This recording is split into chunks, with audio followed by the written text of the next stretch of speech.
大家好，欢迎来到快乐手工。今天分享给朋友们的呢是一款简易的双层拎包，它的容量非常的大，我觉得咱们上班或者去购物这个包的大小呢是非常合适的。在里子上面呢还有一个带拉链的内袋，放上重要的物品呢也很安全。接下来呢我就把它的做法分享给您。咱们呢需要准备一块面子，一块里子，它们的尺寸呢是长度110厘米，宽度呢60厘米。首先把这两块材料呢对折，然后再对折。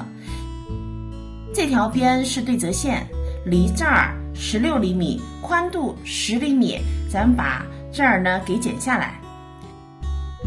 然后这边呢，这儿量径2厘米，这儿呢也是16厘米，咱们也把它呢给剪掉。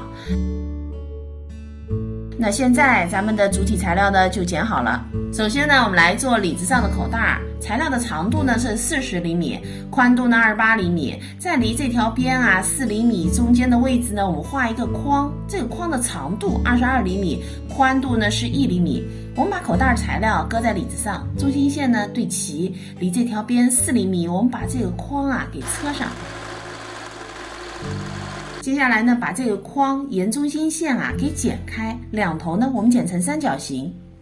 剪好以后呢，我们把口袋材料从剪好的这个口子翻到另一面，熨烫平整，然后翻到正面，准备一根24厘米长的拉链，把它呢垫在下边，中心点和中心点对齐。我们呢也是车一个框把拉链固定上。拉链车好以后我们把它翻到反面，把口袋材料呢折上来，车上这3条边。那咱们车的时候呢，只车在口袋材料上。口袋做好以后我们把里子盖在面子上。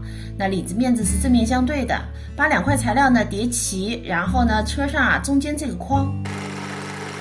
车好以后呢，在4个角上我们剪一刀，再把里子呢翻到反面，然后沿着框车一个5毫米的窄边。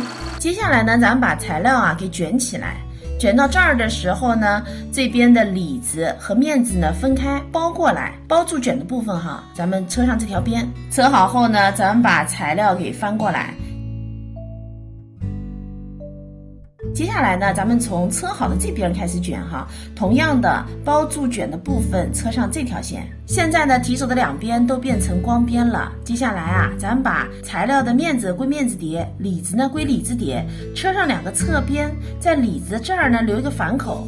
接下来呢，把侧边折进来4厘米，这边呢也是一样折4厘米然后呢，面子里子的底部呢各车一条线。车好后我先把包翻到了正面了。接下来就剩最后一步了，在2个侧边呢各车一圈窄边，这样车过以后我们的包呢就更有型了。这个包不用的时候呢，咱们可以像衣服一样把它折叠起来收纳这期视频内容呢就是这些了，感谢您花宝贵的时间来看我的视频，记得帮忙点赞哦。咱们下期再见。